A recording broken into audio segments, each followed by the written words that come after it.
Bonjour les secondes, alors aujourd'hui on traite du numéro 18, 27 et 28 et on rentre un petit peu dans le vif du sujet où on va calculer les probabilités. Et vous voyez apparaître le 17, pourquoi? Parce que le 18, il se réfère au 17. On tire une boule dans l'urne de l'exercice précédent qui est la probabilité d'obtenir une boule rouge. Alors c'est assez facile dans ce cas-là, pourquoi? Parce que le nombre de boules c'est 2, 4, 6, 2, 4, 5 fois 3, 15. Il y a donc 15 boules à l'intérieur. On a autant de chances d'avoir celle qui est en haut à gauche que celle en bas à droite. Et parmi les 15 boules qu'il y a ici, on a donc 1, 2, 3, 4, 5 boules rouges.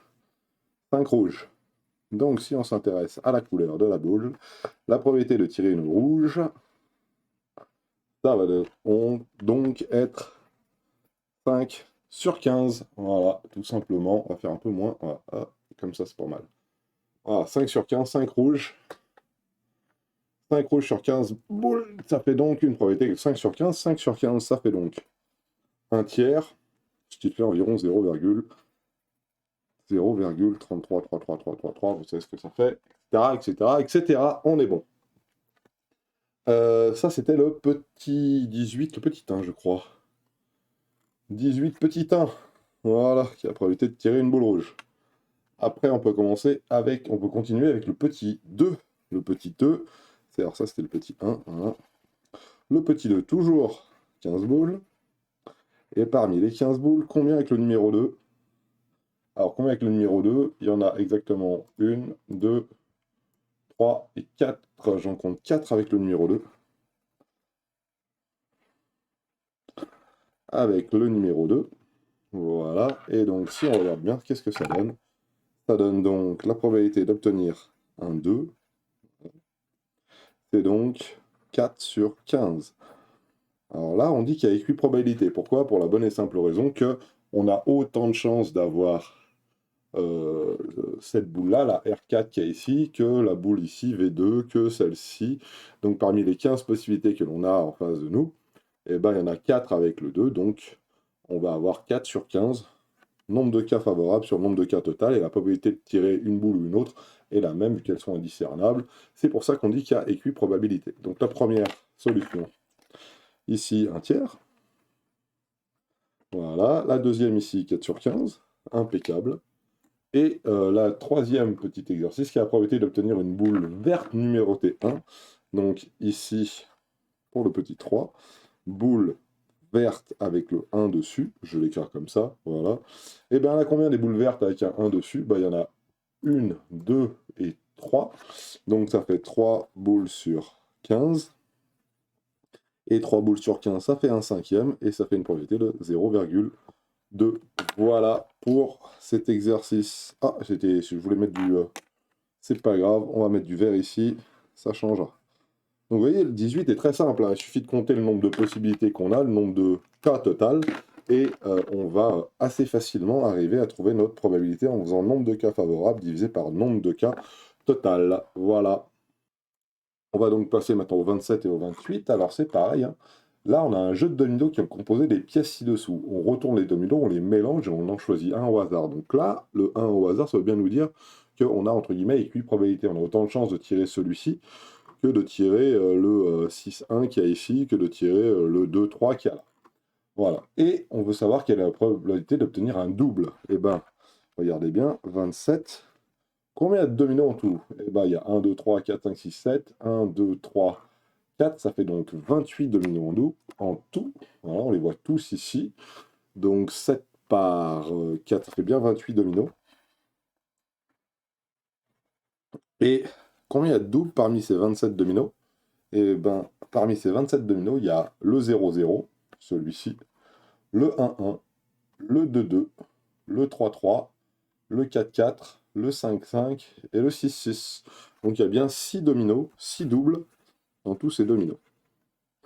Ce qui nous donne donc la probabilité d'obtenir un double. Ça se note comme ça, P de double. Voilà. Et ben c'est 6 sur 28.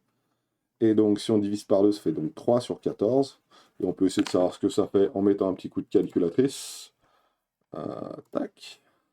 3 sur 14. Ça fait donc 0,21 environ. 0,21 21, 4. Ce qui fait environ, alors on parle pas souvent comme ça, mais on peut 21,4% de chance de tomber sur un double lorsqu'on a ces dominos-là. Voilà. Attendez, je me suis peut-être un peu trompé. Pourquoi? Parce qu'il y a 1, 2, 3, 4, 5, 6, 7 doubles. J'ai oublié le double 0. Donc il y a 7 doubles. Et s'il y a 7 doubles, donc il y a 7 sur 28. 7 sur 28, ça fait un quart. Voilà. Et un quart, ça fait donc 25%, 0,20, 0,25%. On a une chance sur 4 de tomber sur un double. Voilà. Donc, vous voyez, je vais pas tous les oublier. Hein. Pas oublier le double 0. Voilà. Alors, hein, on divise par 7 en haut, on divise par 7 en bas. 4 fois 7, ça fait 24. Ça fait bien un quart. Voilà. Pas se tromper. Pas oublier le double 0. Bien regarder. Et bien calculer. Voilà. Et voilà pour la suite. Le 27, la deuxième question. On déduit la probabilité de ne pas obtenir un double. Ah, ne pas obtenir un double, qu'est-ce que c'est? C'est P de double barre, entre guillemets. Double barre. Alors comment on va l'écrire? On va pas l'écrire comme ça, parce que ça c'est nul. Hein, on va dire, l'événement D, c'est obtenir un double.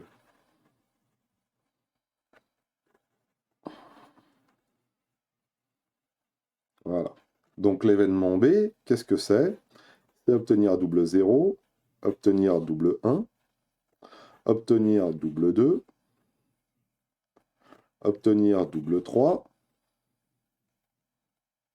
etc., etc., jusqu'à obtenir double 6. Je vous les fais pas tous. Voilà. Ça, c'est mon événement qu'on appelle D, qui est obtenir un double. Comment on dit ne pas obtenir un double? Ne pas obtenir un double, c'est D bar. Et D bar, c'est toutes les autres possibilités. Ça veut dire 0,1. Ça veut dire 0,2. Alors, je ne vais pas tous les écrire parce qu'il y en a un paquet. Et à la fin, le dernier, ça va être 5 et 6. Alors, comment on fait pour calculer P de D bar?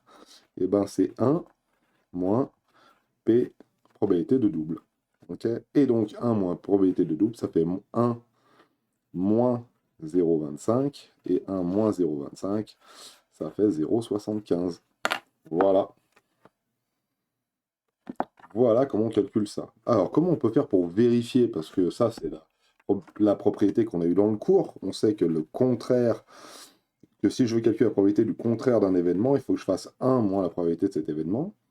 Mais dans notre cas à nous, combien il y a de dominos sans double? Eh bien, si j'en ai 7 avec un double, j'en ai donc 21 sans double, vu qu'il y a 28 dominos en tout. Donc, c'est bien 21 dominos qui ne sont pas des doubles sur 28. Alors, si j'ai un petit doute, il suffit que je les compte. Okay, donc, on peut les compter. Regardez bien, on va faire un petit truc pour être sûr de ne pas se tromper. Mais vous doutez bien que c'est facile. 1, 2, 3, 4, 5, 6, qui ne sont pas des doubles.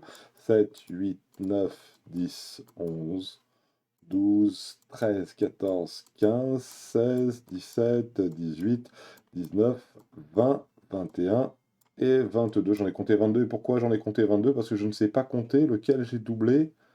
Le 4, 4, alors on recommence. 1, 2, 3, 4, 5, 6, 7, 8, 9, 10, 11, 12, 13, 14, 15, 16, 17, 18, 19, 20, 21, 22. Pourquoi je compte 22?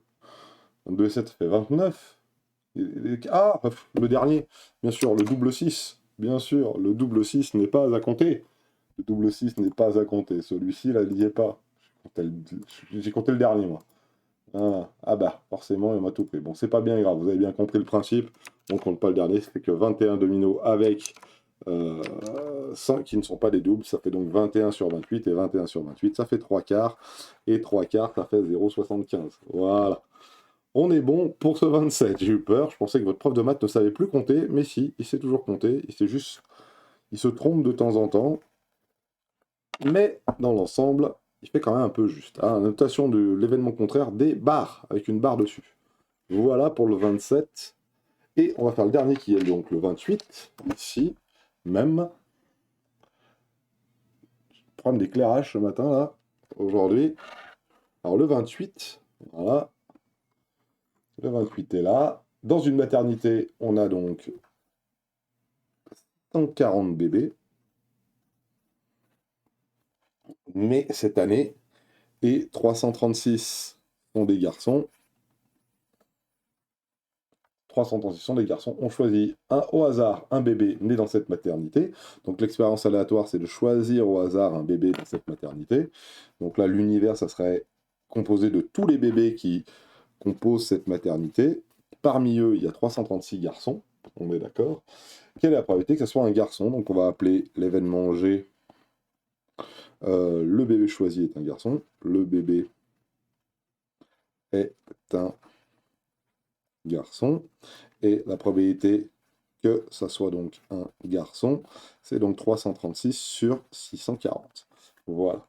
Ça, c'était le petit 1. Et on demande de savoir quelle est la probabilité que ce soit une fille. Donc facilement, une fille, c'est le contraire d'être un garçon. Donc, le bébé est une fille. Alors, on va l'écrire en bon français. Hein. Vous voyez que les événements, on peut les écrire de deux manières différentes, hein, en bon français et avec des ensembles. Mais là, on ne peut pas trop les écrire avec des ensembles parce que comment dirais-je, il faudrait écrire tous les prénoms de tous les bébés qui sont sortis, des 640 bébés ou des 336 bébés qui sont des garçons. Donc là, c'est pas très adapté. Donc le bébé est une fille.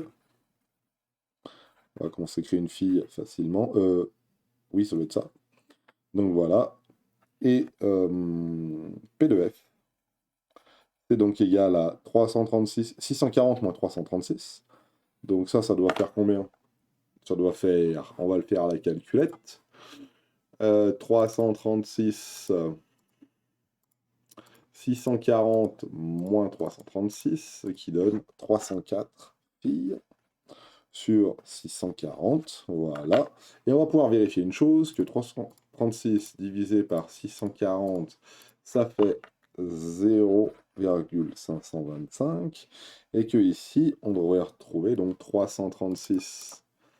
Non, pas 336, 304, excusez-moi, divisé par 640, ce qui fait 0,475. Et on peut vérifier que la probabilité d'être une fille, c'est bien 1 moins la probabilité d'être un garçon, et c'est bien 1 moins 0,525, qui fait bien 0,475. Voilà, donc c'est assez simple à faire, hein, vous voyez, c'est pas très compliqué, hein. On peut même vérifier hein, à chaque fois 1 moins 0,525, ça fait bien 0,475. Voilà pour ce 28 et pour ces exercices. Donc là, on a bien vu 640 bébés. Si on en choisit un au hasard, 640, c'est le nombre de cas total. Et si on choisit un garçon en bleu ici, voilà, on va se retrouver avec 336 là. Et si on choisit une fille en rose là, voilà, tac, tac, on va se retrouver avec 334 sur 640 qui fait 0,475. Il y a 47% de filles, entre guillemets, 52% de garçons. Bonne journée à tous, je crois que j'ai fini là. Impeccable.